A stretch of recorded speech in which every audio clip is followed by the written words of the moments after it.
In 2013, I coined the name Grampion, and I gave it to your host, Jim Tracy. Good morning, fellow Grampians. Here we are again, and we have a really cool, original and pretty awesome show for you today. I related it to our guest today like this. Even Rush Limbaugh, the venerable Rush Limbaugh, had Mr. Bo Snerdley. And Bo Snerdley was the producer of the Rush Limbaugh show forever and ever and ever. And he's still a famous icon out in the social media world, especially Twitter and things like that. But everybody needs someone to make them look good. And I have a bigger need than most.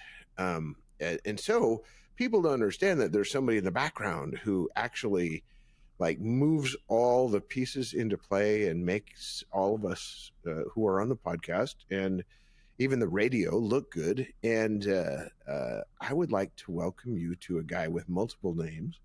I would like to welcome you to meet a guy with multiple names, and they are the podcaster. They are O. Henry, they are the Hankster, and most importantly, they're my friend, Ethan Borman. Welcome to the show, man. This is your show. This is my show. No, not really. But thank you so much, Jim. It's really cool to be with you here and chat, and I'm really excited to see where this conversation goes. How weird is it on the front side of the camera? Oddly enough, that's actually where originally I wanted to be, was on the front side of the camera, and found that probably my talents probably lended themselves a lot more to the back side than on the front side. So, but I mean, to let people don't, I mean, they don't know you, and you're a producer, director, filmmaker. I mean, you've done so many cool things. I just want people to get to know you a little bit. Yeah, no, I definitely diversify in the creative realm. Yeah, probably a little bit too much, probably to my detriment. But I definitely diversify in that field. All right, so let them get to know Ethan. I mean, part of the cool part of your story is you look at me sometimes and you're like, what does that phrase mean, or what does that word mean, or what does that mean? Because I mean, from a practical perspective, English is your primary first language, but not by much. Not by much at all. No. Yeah, no, I'd always when I went to college in the States, and I guess kind of precursor to that, because I grew up in Ecuador. I was born down there and basically lived down there until I was 18, and then my parents kind of shipped me off to the US of A, and to go to college. And I remember I'd have conversations, cultural conversations with my friends, and basically would end with, I would just say, look, I actually literally grew up in a cave, and and I really don't know what you're talking about. So yeah, that's definitely, a lot of people are like, well, why are you getting into the social media sphere when you seem to be less cultured? I couldn't name 10 Britney Spears songs. I don't even know if I could name 3, but it is something that I think I have a passion about, and I think I bring a probably a little bit different perspective to. And I think, given my background of growing up in the rainforest in Ecuador and living help with people out, man. I mean, I hate to interrupt people, but no, way. I mean, half the people who listen to this podcast are going to go, where's Ecuador? And then why? So first the where, and then the why. So Ecuador is in South America, so that's south of North America. And you're really helping the geographically illiterate now, bro. And it's not Mexico, because Mexico is still technically even North farther south of Mexico, further south south of Central America. It's South America, south of the Panama Canal. Yeah. Okay. So, and it's called Ecuador because it is on the equator. And so it's generally very much more hot, because we're actually closer to the sun than the rest of the earth. And but the crazy thing about Ecuador is it's so diverse in its terrain that they actually have snow on the equator year round. They've got actually the highest point from the center of the earth there. They've got the highest active volcano and very diverse cultures, um, from very high technological, high civilization, big malls and Inner big city. city Yeah. cars to the coastal range, to the jungle, to high forest, to mountain ranges with glaciers. So we basically, you got everything kind of packed into this little country, probably Yeah. it was probably the size of maybe Montana, something like that. So So up and down as much as back and forth, and there yeah, areas on the coast? yep, yep. Yeah. Beautiful coastline, like Everything. everything. Yeah. Desert, high desert, low desert, All right. tundra, everything. So why? I mean, why your dad woke up one day and said, "I think I'm going to move to a cave in Ecuador and it'll be really awesome and my kid will get up and he won't know any Britney Spears songs." It was literally the plan. No, so it actually starts back a little even further than my dad. So my grandpa was an airplane pilot in Mexico. Rock Yeah, on. right. Yeah, was an airplane pilot in Peru. He was Uh-huh. a missionary airplane pilot in Peru, and my grandma was a missionary, developing literacy in Mexico. And they met, and they moved to Ecuador back in the 50s. And they moved down there for Bible translation and linguistic work, working with a tribe as the Kofans, and I actually brought some props here today. This is one of the first copies of the book of Genesis, um, Wow. in Kofan, and I just went completely out of focus there. But Yeah. we'll wait for my camera to get back in focus. This might work. Bring some light onto my face. There we go. Ah, hey, Just you're remember back. a few things. There we go. I Um, love technical difficulties when I got you on the other end, man. This is like fun to watch. Like, it's not my fault. no, it's just mine. So yeah, so they did the Bible translation. They did a New Testament, an abridgment of the Old Testament, and they also lexionized the language. Um, here's actually a copy of some of the uh, legends of the people. So my Wow. grandpa recorded the legends of the people, and then So they didn't have a written language when he got there. no, they did not. So a lot of it was for preservation of the language, but also Wow. to bring the Bible into the language of the people, so they could actually read it in their own Sure. language. So And then before you do that, you got to develop their written language yeah, so my grandpa, and yeah, establishing credibility. He's writing the stories that they told him, the legends of the people. yeah, And then, so number one, he gets there, he's got to learn the language. yeah, Then he's got to figure out how to make a new one because it's in writing and they've never written it down before. yeah, And then he's got to translate it. yeah. And the Bible is not probably the easiest book to translate, certainly not the shortest. No, because you're also translating it from something that maybe not your native language as well, because from the Greek Yeah. and from the Hebrew, and so there's that challenge as well of being a linguist and just being an airplane pilot, and all of a sudden completely shifting your your expertise to all of a sudden Wow. being a linguist. And my Wow. grandpa, I actually was talking about a Grampian, but I Yeah. asked There my you go. grandpa. I asked Especially my because he's a grandpa pilot. just because he's a pilot, exactly. I asked my grandpa because he loved flying airplanes. That you walk into his office and there's model airplanes everywhere, Uh-huh. hanging from the ceilings, and because he would just make these model airplanes out of just scraps of wood and stuff lying around it. Um, and I asked him, "Did you enjoy Bible translation?" And he looked at me and he said, "It was one of the hardest things to get into, but he said once you started, it was probably one of the most rewarding things that I've ever done." Wow. And to to see someone who sacrificed his dream of being an airplane pilot, to do something like that, that for the betterment of a culture and for the betterment of the souls of a tribe in the middle of the rainforest is crazy. And Yeah. he tells The a story message I just wrote you is your ticket to heaven. All you have to do is believe. Yes. Isn't that cool? Yeah. Like not just like this whole culture. It's like, here is your ticket to heaven. It's free. All you got to do is believe. Yeah. Wow. No, it's crazy. So, kind of fast forwarding, There you go. my Now you're my acting like a producer again. yeah, my parents moved down there in 1990, to continue the work that my grandparents started there, just working with the church and church planting and raising up leaders in the church. Yeah.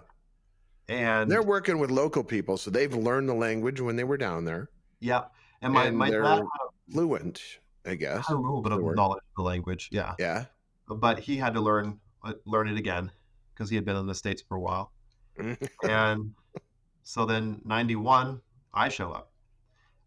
So shortly after, um, they moved down to the jungle. And so, Ethan Henry Borman, welcome to the world.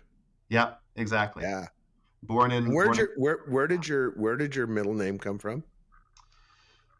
my middle name came from my other grandpa, uh, Okay. who, On your mom's side. on my mom's side, Okay. my mom is just a local Oregonian, um, dragged along by my father down in the Picked middle up, of the stuffed in a rainforest. cave. Yeah. Uh, Hey, and honey, let's go on a honeymoon. We're going to a cave in Ecuador. exactly. Wow. And, yeah, and my other grandpa was a policeman and a private investigator in Oh, Oregon, wow. and And his name was his name was Harry, which Harry. is a different version of Henry, and so I was named Oh, after right on. my grandpa on that side. So Um, where'd the name Ethan come from? Is there a story behind that? They yeah, just liked we it? actually just talked about this the other day. My mom is up here right now because my nephew was just born a couple weeks ago, Okay. and so she was talking. We're talking about names, and my name came from a Louis L'Amour book that Nice. my parents were reading, and there was a character in it named Ethan, and they thought he was a very cool character, and so they named me after that Ethan. It was later that they Louis L'Amour, the most prolific Western author of all time, of all and time. all things cool. Yeah. Yeah, Yeah. so that's where my Wow. namesake is from. That's like your own little legacy, dude. Yeah. Yeah. Crazy thing is, I've never read a Louis L'Amour book, so I feel like a failure on that You front. have missed yeah, you've missed a lot. I know, especially Louis is awesome. yeah, he's one of my dad's favorite authors, so I'll have to dig into one. He creates such stunning visual imagery, and everybody would say that, like, hey, he's like this simplistic author. And yeah, he's a simplistic author who's Listen, done hundreds of best-selling books. Just saying. yeah, just saying. Yeah, Just saying. just saying. Yeah. And he's cool, and he's getting people named after him, Yeah, like you. yeah, like me. Yeah. So Yeah. anyway, fast forward again. Now you were born, you're in Ecuador, you're growing up. What's growing up in Ecuador like? So my parents were initially we were in the rainforest, in the middle of the jungle, and so uh, my house we had a generator that we would have about 3 hours of electricity every day, in the evening, and so my mom could do like a load of laundry because we had a low Uh-huh. powered washer down there. We Yeah. used to do all of our laundry in the river or in the stream right down the bank from us, Uh-huh. and we would pump water up from the stream down below for washing dishes, and we'd boil all our own water. My dad would go out hunting for food. Sometimes we would grow our own food. We had chickens. It was very much like homesteading. My uncle and my dad built our house out of wood that they had lumbered from the rainforest, and so this is sort of the context I grew up in. All my friends were just native speaking Kofans, which is the tribe that my parents were working with, and so I just grew up running around the jungle, climbing trees, knocking fruit down, uh, making swords out of sticks and battling Yeah. it out with my friends, and Hey, that was these Bormans, they're a tough lot, man. yeah, yeah, Ecuadorian pioneers. Ecuadorian pioneers. And then All right. things kind of changed, and the terrorist activity along the border with the terrorist group FARC kind of escalated. There were some raids that they'd done, and they'd found a list, and my uncle's name was on that list with a couple other names. And so my dad kind of decided that some people had gotten kidnapped from the oil companies, and one missionary had gotten kidnapped. And so my dad decided it was time to move us out of the village. There was a couple other things as well. We were all kind of getting nearer to high school age. And so looking at trying to figure a way, Now you're not hunting, you're being hunted. yeah, now we're being hunted. So yeah, exactly. Makes a dad make really Grampian type decisions. Way to go, Dad. Yeah. So he moved his family up to the city, but continued to go back down to the jungle by himself. And I would tag along with him quite often because my knowledge of Kofan was very advanced at this point, and so there was a lot of things I could definitely help out with my dad's Yeah. community. And yeah, and so went through high school. We lived actually, like it was probably about 5 blocks from the Equator Monument, up in the Whoa. mountains, and Whoa. yeah, Awesome. finally graduated and then moved to the States. Then boom, send him to the States. Let Yep. him come to this era of normalcy, which ain't normal anymore, bro. Yeah. Just saying. Abnormal for me. Yeah. So you get to college and you're like, hey, I want to study blah. What was it? Yeah, so that was a difficult thing. So I had some friends, and I got my dad's old camcorder, and we started making these little short films. And my dad also got into the radio space, and he opened a studio right there in San Antonio de Pichincha, which is the town that we were living in, and was doing programs in the Kofan language to broadcast them on shortwave into the jungle for the Kofan people to have something in their own Wow. language.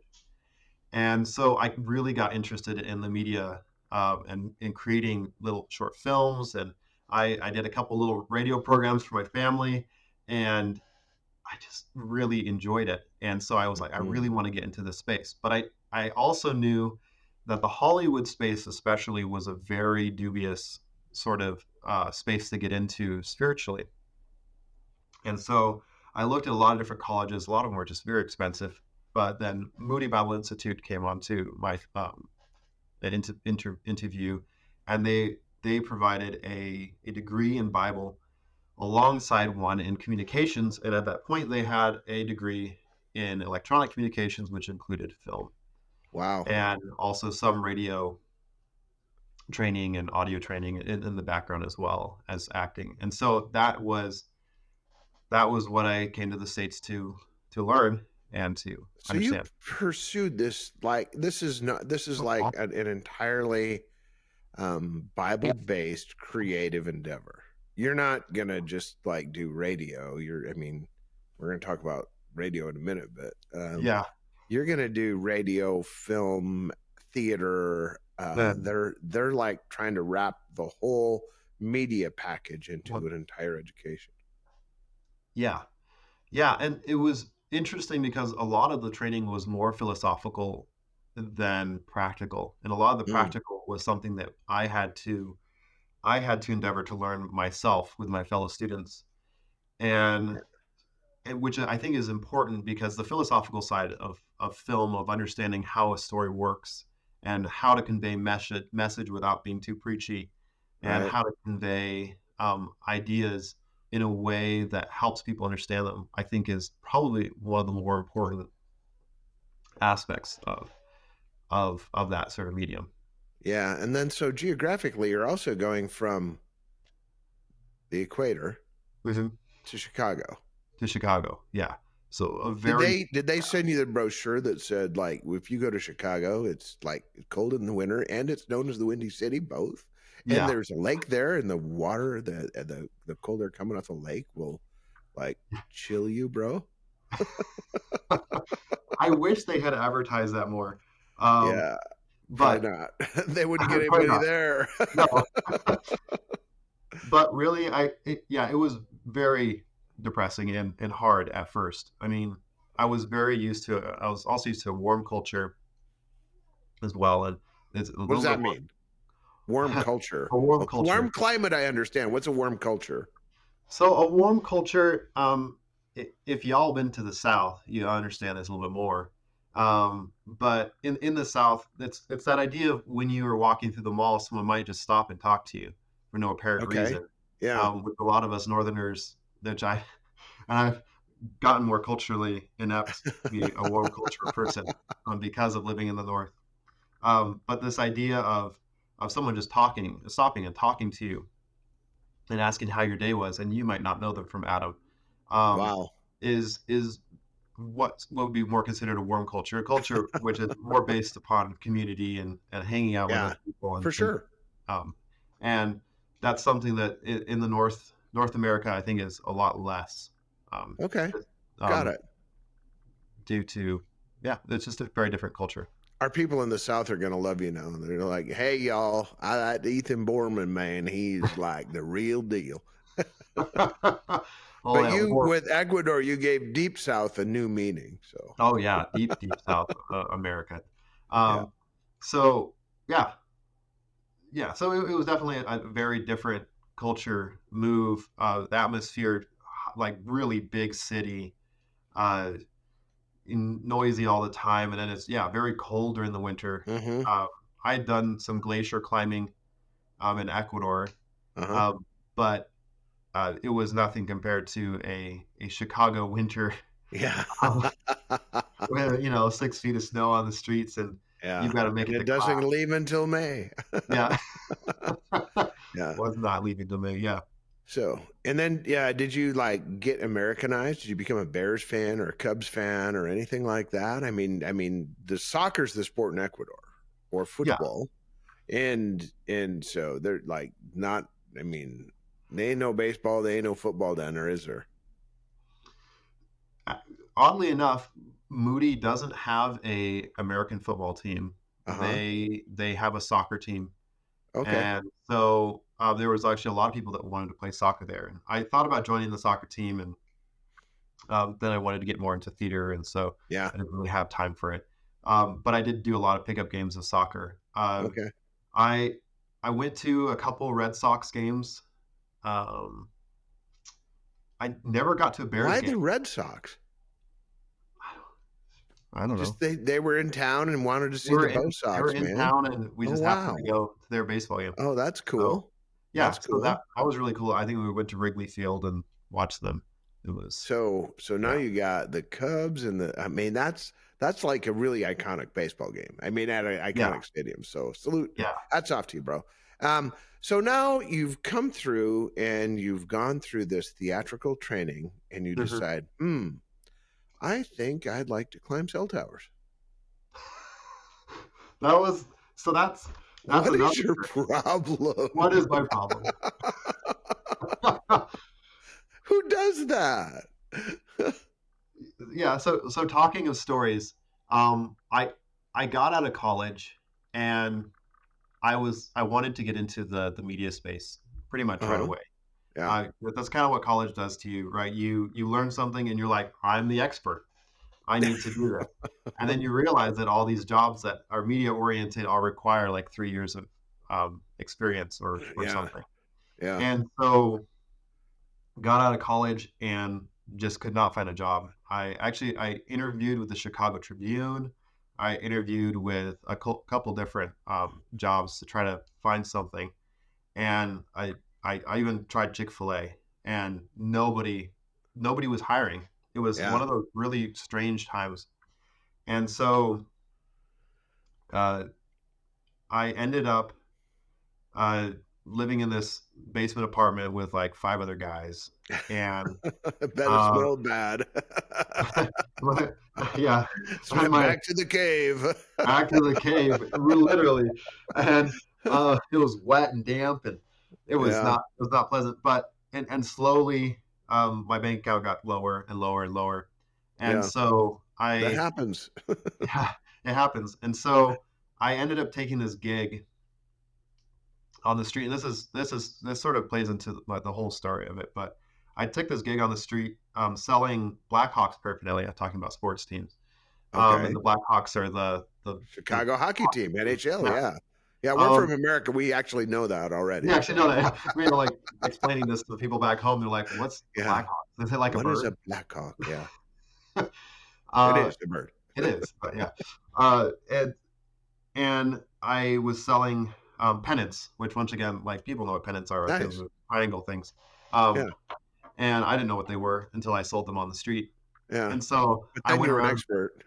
Yeah, exactly. And I they had just won I think the whole hockey series or whatever, Stanley Cup. the Stanley Cup, and I was out during their parade celebrating it, selling these pennants. And uh, I was so poor, I was so desperate, and this guy told us like, "We'll give you this $90 bonus if you sell the most." And so I went out there and just hit it hard, and I was just selling these pennants left and right, and just making money like crazy. And my pockets were just stuffed full of $5, $10 bills, and um, and then this guy came up to me, and he looked at me and he goes, "No, this guy came up to me with his wife, and the wife came up to me and was like, 'Hey, we've been searching for a pair of shoes all day for my husband, in all these different shops, and we see your shoes, and I like your shoes, a lot. And so, would you mind selling us your shoes?'" Well, that's a warm culture. You know, they were drunk, so like you find in the north, the Whoa. drunker people get the more warm they Yeah. get. Um, and and I was like, this is my only pair of shoes. I already had these pair of shoes for like 6 months, and they were my running shoes, and they were nice. They were Adidas, Yeah. and I was like, you know what? I don't think you can do it. She was like, "I'll give you $100 for them." I bought them for $50, and I was Cha-ching. ka-ching. And I was like, you know what? I don't want to walk home barefoot, so maybe not. So I kept on selling pennants, and she came up to me again, and her husband wasn't with her this time. And she goes, "I really, really want your shoes. Like my husband really likes them." And This is so weird. it's so weird. And so I was like, and she was like, "Okay, how about $110?" And I was like, "Okay, I'll do it." So I took my shoes off, and I sold them to this lady. She gave me $110, stuck them in my pocket, and I kept on selling pennants. Now with my socks flapping in the breeze Yeah. out on the streets of Chicago. And Wow. I needless to say, I did not sell any more pennants after that, because now I look like a homeless guy. Um, but I took all A the money shoeless back. pennant salesman. Yeah. But the great thing was that I actually provided enough rent for my rent that month. And Yeah, and but you didn't have shoes to go find a I didn't have job. shoes, but I had enough to go and buy a pair of very cheap shoes from Nice. from the Old Navy, to get home. Yeah. But then shortly after that, I ended up homeless on the streets of Chicago for a couple of days, Wow. because I didn't have any money, and my parents sent me enough money to get a bus ticket to get back up to Michigan, where my uncle was living. And I went up there and continued to be unemployed until I found a job working for a dairy farmer. And so it was at this point that I realized that I needed to not be picky with where I worked, but to work jobs um, that were able to provide me money, and to do them in a way that was honest, and displayed a hard work ethic that displayed Christ. Yeah, man. We don't Because, work for a boss. We work for the boss. yeah, Work is unto the people, Lord. There you go. yeah, Yeah. We work for the boss. exactly. And It this was a governs our very low, behavior. Yeah. Right yeah, on. and this was a very low period of my life where I thought that I should be working something else. And I worked this job spreading manure on fields all by myself, 14 to 16 hours a day, and Yeah. it was probably the crappiest job literally I'd ever worked. And Manure but, can be that way. And coming from a guy who spread manure, and yeah, shoveled stalls, I can tell you it's not a great gig. no, It's not. Very reflective, though. Yes, very reflective. But when I left there, the owners of the dairy farm came up to me and they said they actually paid me way more than I deserved. And they said, if you ever go into missions work, we'll be the first. Call us first because we'll be the first to support you in that. Wow, that's And really I cool. did not think that I left that sort of impression Yeah. on them. And I ended up going onto the mission field after that for a short stint down to Ecuador, Uh-huh. and taught in an international school down there, um, before meeting my wife, which I ended up in Ritzville. And I taught in Ritzville for a while, ended up in the Eastern Washington, Eastern Washington, Eastern Washington States, U.S. of A., US not of A. Ritzville, Colombia, Yeah, not not Ritzville, Ritzville, Columbia. Ecuador. Yeah, in the United States in Washington, and Yeah. which is where one of the offices uh, for a telecommunications company, Yeah. which Jim started, called Legacy. Yeah. And so I went to the Congo and I came back and was looking for a job, worked another job, and finally got offered a job, maybe doing media part time, but also just being a small cell assembler and shop guy at the Mhm. Ritzville shop. Yeah. And that's how I ended up in So telecommunications. that adds to your technical skills electronically in some way, Yeah. shape, or form. But it also gave you an opportunity to kind of embrace the social media side. Mhm. And you made some epically cool videos. Yeah. Yeah. Yeah. So what people don't know, and they can actually go on to some of the YouTube sites, and Ethan will Mhm. put a link on, I'm hoping. Um, but if you even the Grampion site, I think there's the video that we worked on together very hard, which was the Mhm. rollout video for the new branding of Ontivity, Yeah. and also the I mean, he did one recently that won an award. Yeah. Uh, Flying won steel. Yeah. multiple awards called Flying Steel, and you're going to put a link on for that video, or like down somewhere on our when people can drill down on Yeah. YouTube or Spotify or whatever. You make sure they can find your video because they are really cool. Yeah. Yeah. Yeah. So yeah, it was an amazing opportunity to increase my skills working under Scott McGugan, and then Mac working Daddy G. Hack Daddy G, Yeah. um, and then also working with Chris Palacios, Balaciotes, the Christopher. the Christopher, and So then doing let's give these guys who are listening to the podcast. I mean, if they're still listening now, they really like this stuff. And so that Mac Daddy G was the guy who came with me, and we had started something called Legacy Radio, Mhm. and it was just basically we wanted to communicate, and all of a sudden I knew, everybody's name and wife's name and family name, and all of a sudden we had all these employees, and I couldn't get to communicate with them. So Sure. we started Legacy Radio, and then Scott came and made it cool. Yeah. And we did a few hundred episodes of Legacy Radio, just talking to people, Mm. just being warm and cultural. and Yeah. then and then that turned into on radio, but by that time we're beyond the rudimentary audio. We've moved into video, and then we moved into podcasts, and we did you and I worked more closely on radio. And Mhm. how many 80 episodes or something like I that? think we got really close to 80 episodes, Yeah. and then with Legacy Radio, what you guys were probably over 100. Oh Um, yeah, we it is 5 years.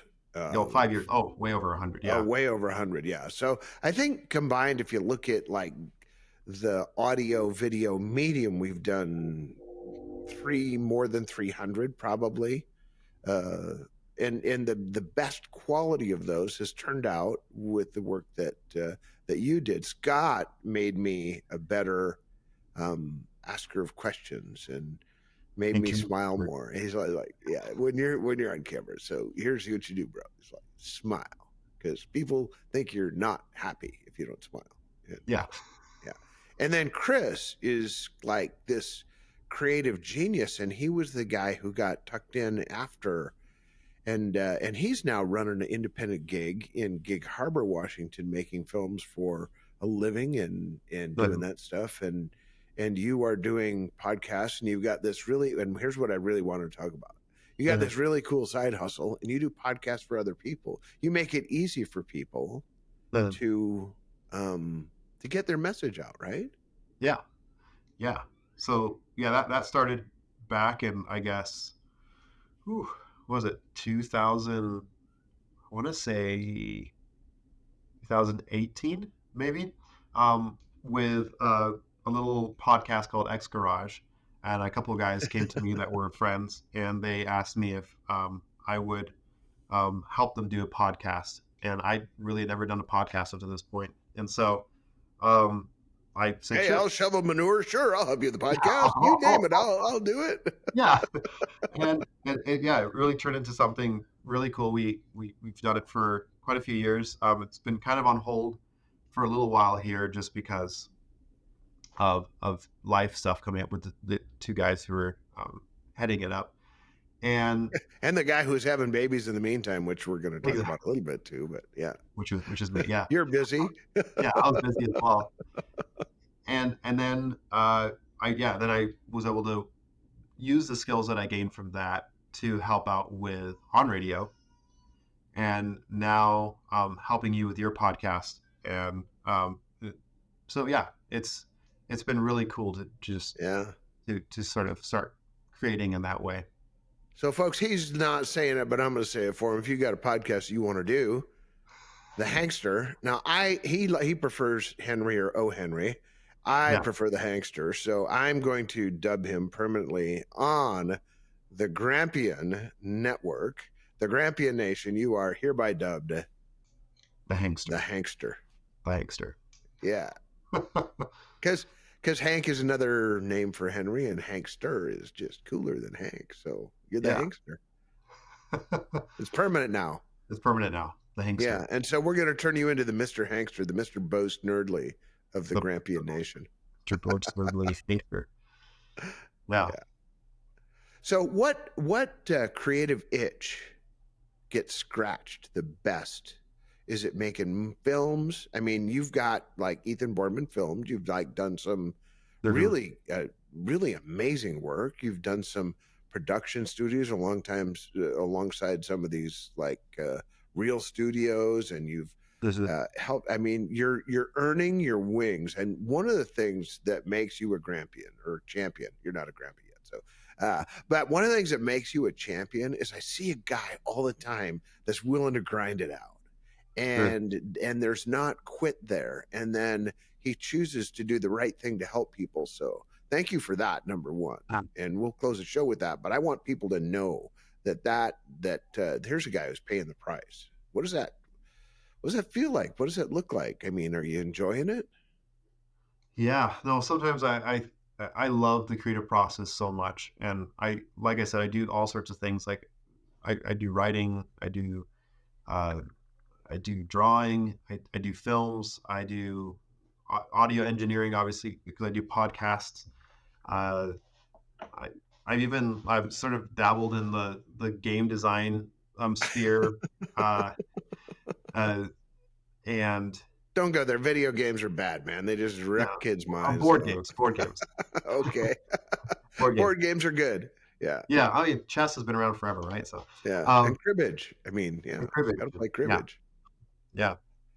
So I really love the process, and yeah, a lot of times you just have to. Sometimes you're just taking like the back seat and learning things. And like I worked with a local studio here in Spokane just last month, or it was the beginning of this month, I guess, and they actually hired me as a not hired me, but they allowed me to be the director for this. Oh, nice. Film that they're making, and that's in editing right now, and everything. Very cool. Yeah, but just the idea of being able to help people spread their wings and learn the creative process and fall in love with being creative is something that is more of a passion than anything else. And I just really enjoy just the community and the relationships you can build through that process. That is awesome, man. And it's got to be kind of endearing because you do all the work, and then you I mean, for lack of a better word, you tweak it. You tweak the audio, you tweak the video, you take this little part where Jim coughed and had a Yeah. bad, and it's like, and like you eliminate that, and then there's not this irritating hacking thing for the, and then you get to coach people. I mean, you're like, so Jim, one of the things that you need to stop doing on the podcast is like bringing a big old cup of coffee up into your face, and and your wife helps you. She's like, hey, let's switch the screens so that Jim is, they got the side shot going where I'm like, I'm hi camera, Yeah. camera's on the side, and but your wife tells you, hey man, have like Jim look at you, and that, and then the whole tree behind me is a fake tree, but you helped choreograph this in the studio and said, here's what works and here's what doesn't. And then all that culminates. It's Yeah. like you come out with this thing like the film we did for Ontivity, like Flying Steel. And it's really a beautiful story. That's got to be gratifying. Yeah.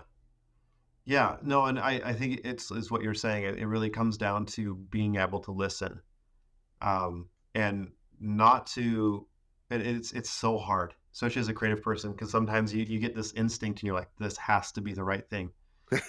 But um, but sometimes that's just the pizza you ate last night, and so Yeah. really, really, really Pepperoni having backwash, bro. yeah, exactly. Oh, Really having the ability to listen and not thinking of yourself as I'm the biggest head in the room and yeah. I know what's going on, and be able to say, look, your creative ideas are just as valuable as my creative ideas. And if we can merge those creative ideas, we will probably end up with a better product at the end than if someone becomes so bullheaded that they're not willing to maybe listen to something that may be the difference between an award-winning film and something that is in someone's backlog and on their Yeah. YouTube. So when you say award-winning films, that just brings up a question in my mind.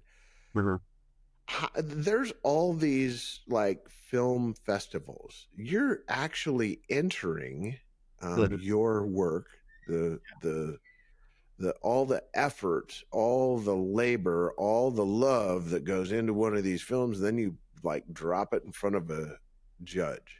How does Yeah. that work? So I found this probably something that's horrible for me to find, but because it's like gambling. But there's this site on, I think it's in conjunction. They have it kind of set up through Facebook, but it's called Film Freeway, Uh-huh. and all these film festivals kind of have this connection through this thing called Film Freeway, and you can go on, Okay. and some of them are free to enter, some of them are not free to enter, but you either pay the little cost to enter your film into a festival, Mm-hmm. and the film goes into that festival, and yeah, it drops you for a judge. And this is I'm actually glad that it's sort of set up that way, because if I had to take my film on a tape or a disc, a DVD, and take it to someone, or a flash drive and take it to someone and then sit down with them and actually watch my film with the judge, I would die. Because as a Yeah. creative person, it's basically, it would be like taking your child and being like, hey, I think my child's really good looking, Oh. and having Oh, someone this scrutinize that. defective little child? Yeah, this little defective little child, and Oh my gosh. Yeah. and so it is a very difficult thing to do as an artist, but I think Mhm. it's necessary, because it's a refining thing for an artist to have your work critiqued by an outside source, Yeah. and for you to understand, like, no, maybe I'm not the best. And yeah, I won an award with Flying Steel, and I won an award for another short film I did called Limitations, Mhm. or at least got selected for a film festival with Limitations. And and I'm still waiting to hear back from a couple more festivals for Flying Steel. But all that is to say is, I'll win some and I'll probably lose some. Yeah. But either way, it's a good thing for any artist to be vulnerable, to put their work out there for Yeah, I music. like that refinement thing because it really is truth. There's so much that you learn across life that can be employed. When you're young, you're creative, and there's all this like juice coming out. But when you get older, you have all this crystalline knowledge. The, And that's what the Grampian does. It tries to say, listen, been there, done that, got the t shirt, not the most creative guy anymore, even close, but people can benefit from the wisdom of time and experience. So, sure, and for one sure. of the things that I love is that the people that we get to host on the Grampian come on board and they do the right thing at the right time for the right reason, which is a legacyism. We're going to get into that Uh-huh. someday.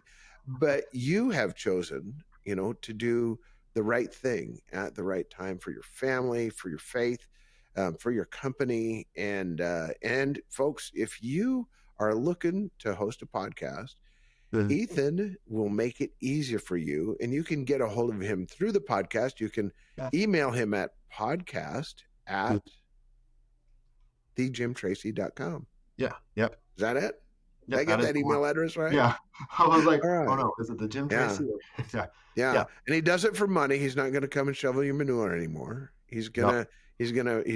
probably gonna. But what I can tell you is that he has made it very easy for me to do a podcast while I'm doing other stuff, and I appreciate you, man. And I want to thank you, Hankster, for being a guest. Any words of wisdom, departing for our folks who listen to the podcast?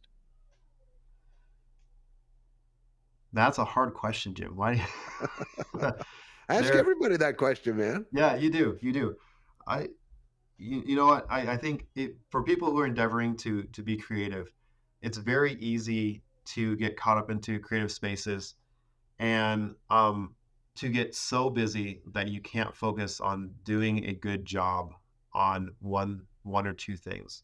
So obviously there's the bread makers, there's the creative things that you have to do that make money. Uh huh. But if there is a passion project, make time for it, give room for it to breathe so that you have time to spend with your family, and as well as work on the creative projects. And making that balance is paramount. It's something I'm learning right now. And so I think Yeah. as I'm going through that, don't get so caught up in the creative thing, creative, I don't know, creative sphere that you lose sight of what is the realness of life, which is your Yeah. church life, your family life, and your work life. And but in all of it, enjoy what you do, because our highest calling is to glorify God and to enjoy him forever, and we often forget the fact that we're supposed to enjoy him as well. Wow. Hankster, words of wisdom. Thank you. That's one of the things that makes you a champion. You put others in front of yourself. So thanks for stopping by. Thanks for producing this thing. And thanks for making our show better. And until next week, thanks for stopping by the Grampian. This is Jim, and I am out. When you get an opportunity, subscribe or follow wherever you get your podcast.